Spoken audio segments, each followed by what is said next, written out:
Praise the lord. ఈరోజు దేవుని వాగ్దానంగా లేవి కాండము 10వ అధ్యాయము 7వ వచనాన్ని చూసుకుందాం.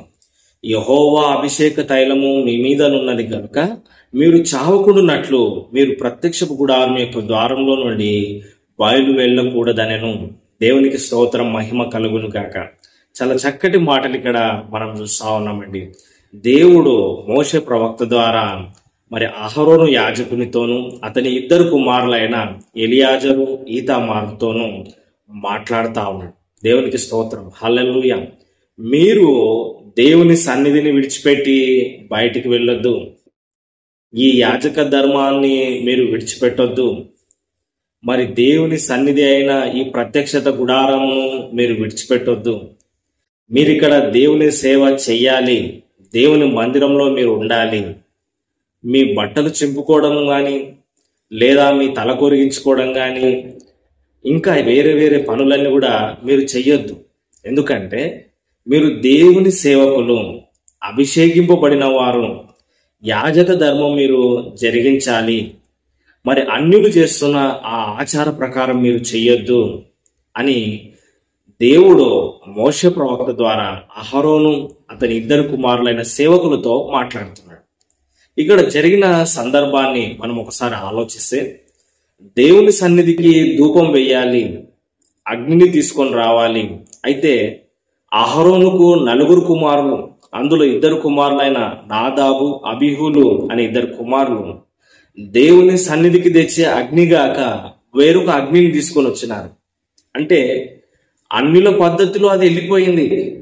దేవుని యొక్క పద్ధతిలో కాకుండా అన్యాచారంగా అది అయిపోయింది. దేవుడు చెప్పిన పని చెప్పినట్లే చేయాలి. మరి ముఖ్యంగా దేవుని సన్నిధిలో ఎలాంటి కూడా వ్యవహారాలు, లోక సంబంధమైనవి తీసుకొని రావద్దు.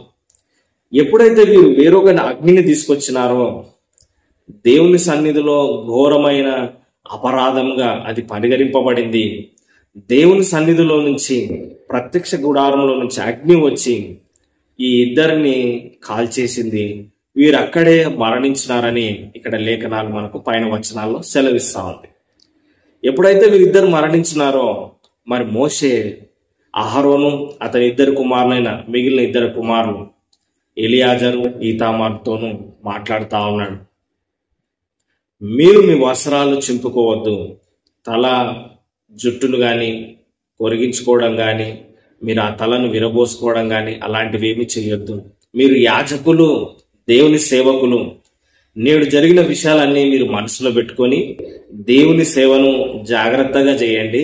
దేవుని మందిరంలో మీరు ఉండండి అని మోషే మరి అహరోను అతని మిగిలిన 2 కుమారులకు చెప్తా ఉన్నాడు. దేవునికి స్తోత్రం, మహిమ కలుగును గాక. ఈరోజు ఈ మాట వింటున్న నీవు దేవుని పని చేస్తున్నావా? అయితే కరెక్ట్గా దాన్ని చెయ్యాలి, సరైన పద్ధతిలో చెయ్యాలి. దేవుని సేవలో ఉన్న వాళ్ళు బహు జాగ్రత్తగా ఉండాలి కదండి. దాన్ని ఇష్టం వచ్చినట్లుగా, తమ ఇష్టం వచ్చినట్లుగా, తమ సొంత ఆలోచన ప్రకారము చెయ్యద్దు. దేవుని పద్ధతిలోనే మనము జీవించాలి. లోకాచారాల ప్రకారంగా కాకుండా దేవుని క్రమంలో నడుచుకోవాలి అనేది మర్చిపోవద్దు.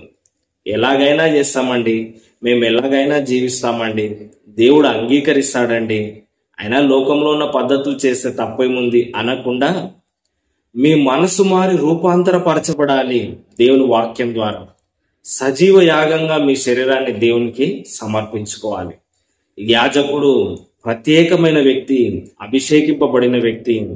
మనము రాజులైన యాజకులమని ప్రకటన గ్రంథంలో రాయబడినట్లు ప్రత్యేకంగా మనం జీవించాలి.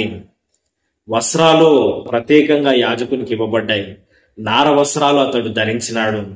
మరి అతను ఇజ్రాయేలు ప్రజల కొరకు ప్రాయశ్చిత్తం చేస్తా ఉన్నాడు, ప్రార్థన చేస్తా ఉన్నాడు, దేవుని సన్నిధిలో ఉంటున్నాడు. సో ఈ యాజక ధర్మము, దేవుని యొక్క విధులు, విషయాలన్నీ కూడా మనం గ్రహించి వాటి ప్రకారం చేయనట్లు మనల్ని మనం సిద్ధపరచుకోవాలి. తప్పితే లోకాచారాల్లో వెళ్ళొద్దు. ఆమేన్. చిన్న ప్రార్థన.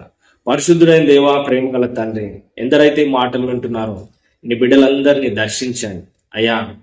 అభినాదాబు మరి అక్కడ ఉన్న యాజకులు ప్రభా ఇద్దరు వ్యక్తులు ఏ విధంగా మరి మిస్టేక్ చేసినారో, దేవుని సన్నిధిలోనికి వేరొక అగ్నిని తీసుకొని వచ్చినారో ప్రభా, అలాగున చేయకుండా మరి అబీయులు నాదాబు అనే ఇద్దరు వ్యక్తులు మరి తప్పిపోయినట్లు మేము తప్పిపోకుండా, లోకాచారాల్లో పడకుండా మరి నిజమైన సేవను చేస్తూ, నిజముగా దేవుని సేవిస్తూ, దేవుని మార్గంలో నడుచుకొనిచు మరి ప్రభా నీకు సాక్షిగా బ్రతుకుతూ ముందుకు సాగే కృపనివ్వండి.